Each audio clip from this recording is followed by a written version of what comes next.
Oke, bismillahirrahmanirrahim. Assalamualaikum warahmatullahi wabarakatuh. Eh, Selamat datang, saudara-saudara, di perkuliahan perilaku organisasi. Bersama saya, Rian, panggil aja Rian gitu ya. Eh, untuk pertemuan pertama ini, kita akan sedikit membahas atau mereview perkuliahan dari perilaku organisasi. Eh, apa sih yang disebut perilaku organisasi itu? Perilaku organisasi adalah perilaku seseorang atau seseorang yang berperan sebagai individu atau seseorang yang berperan sebagai kelompok. Nah, sebagai anggota organisasi ini agar tercapai sebagai tujuan tercapainya tujuan organisasi. Eh, Ringkasnya seperti ini. Kita ini adalah manusia adalah makhluk sosial. Nah, makhluk sosial itu tidak bisa lepas dari kontribusi orang lain. Nah, kontribusi orang lain ini yang menjadikan kita sebagai suatu kelompok atau populasi dari seseorang atau masyarakat. Nah, bayangkan saja kalau kita membeli sesuatu itu perlu bantuan dari orang lain. Sebanyak apapun uang kita, sebanyak apapun harta yang kita miliki, tetapi kalau kita ingin membeli sesuatu kan harus melalui orang-orang yang berkepentingan atau orang-orang yang ikut berkontribusi di dalamnya. Contohnya, Anda ingin membeli sebuah baju. Nah, sebuah baju ini tentunya kita memerlukan seseorang yang menjual baju itu. Nah, penjual baju juga memerlukan seorang agen. Nah, agen itu juga akan memerlukan bagian produksi. Nah, begitu seterusnya sampai barang itu menjadi milik kita. Nah, balik lagi ke perilaku organisasi. Tadi kan kita membahas sebagai kita sebagai makhluk individu. Nah, sekarang uh, apa sih yang disebut perilaku organisasi itu? Dalam perilaku organisasi, kita mengenal atau kita itu berperan sebagai individu atau kelompok dan sebagai anggota organisasi agar tercapai tujuan organisasi. Gitu ya. Oke. Eh, Jika masih bingung, kita ke slide selanjutnya mungkin bisa menjadi pencerahan bagi kita semua. Oke. Nah, ini penjelasan lebih rinci lagi. Jadi, jika kita sebagai individu itu berperilaku atau bekerja secara efektif sesuai dengan job deskripsi kita, maka kelompok juga akan efektif dalam mencapai tujuan. Jadi di dalam kelompok itu terdapat individu-individu yang berperilaku bekerja secara efektif, maka kelompok juga akan berjalan dengan efektif. Misalnya di dalam satu bagian atau departemen atau divisi dalam suatu perusahaan itu, jika kita bekerja sebagai individu secara efektif dan baik, maka jika dengan yang lain juga sama dengan apa yang kita lakukan, maka kelompok ini akan bekerja akan berjalan dengan efektif. Nah, itu ya, dalam mencapai tujuannya karena kita bekerja dalam suatu organisasi. Nah, kalian berdua berjalan berteman berdua itu bisa disebut organisasi. Jadi dua orang si A dan si B akan pergi ke Surabaya. Nah, dua orang ini bisa disebut organisasi karena apa? Dia memiliki tujuan. Nah, tujuannya apa? Ke Surabaya. Nah, agar ke Surabaya itu menjadi efektif, maka dua orang ini harus melewati jalur yang benar untuk menuju ke Surabaya.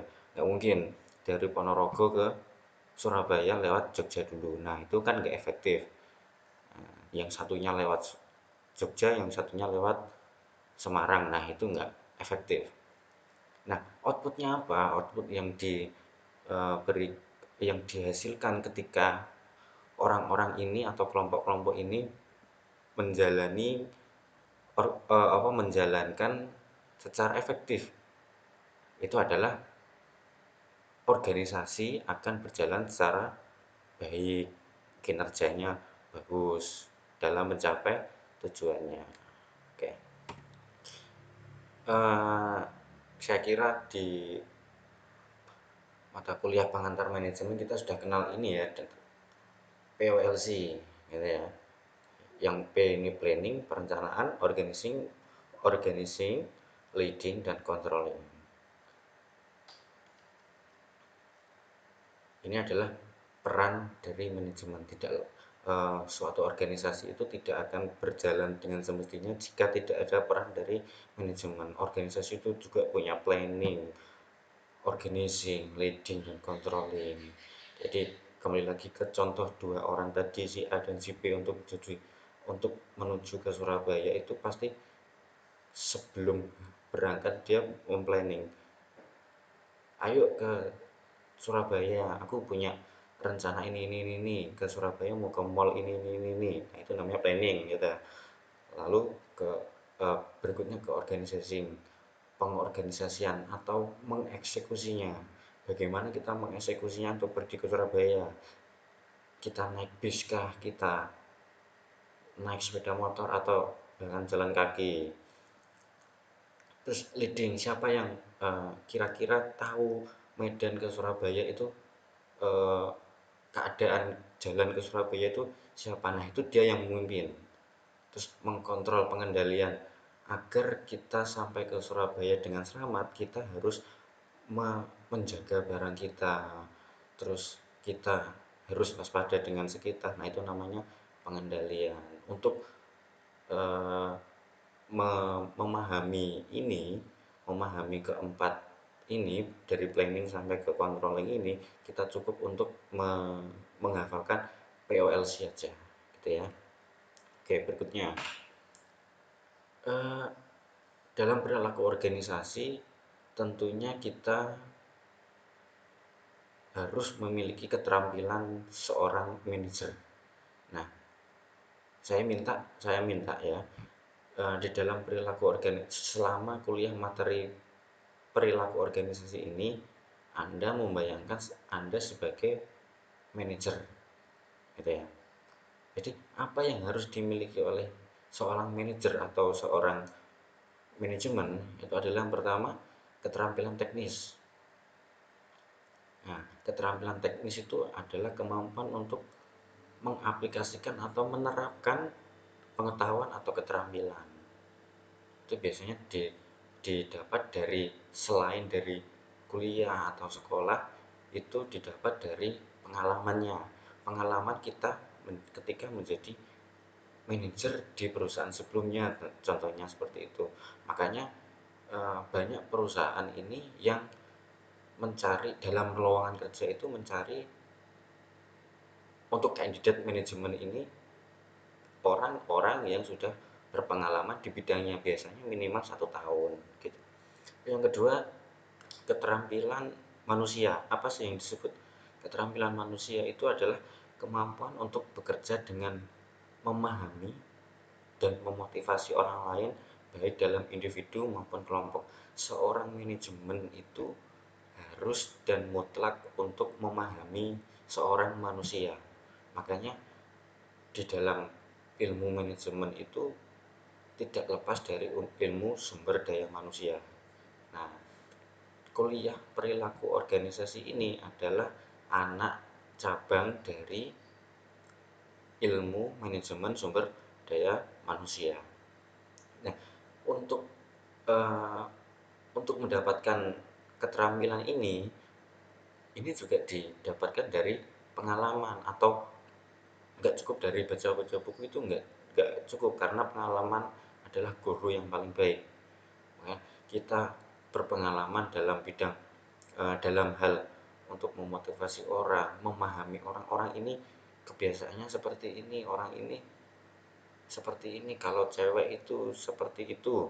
Nah, itu untuk memahami. Contohnya seperti apa? Untuk memahami orang ini bekerja dengan memahami.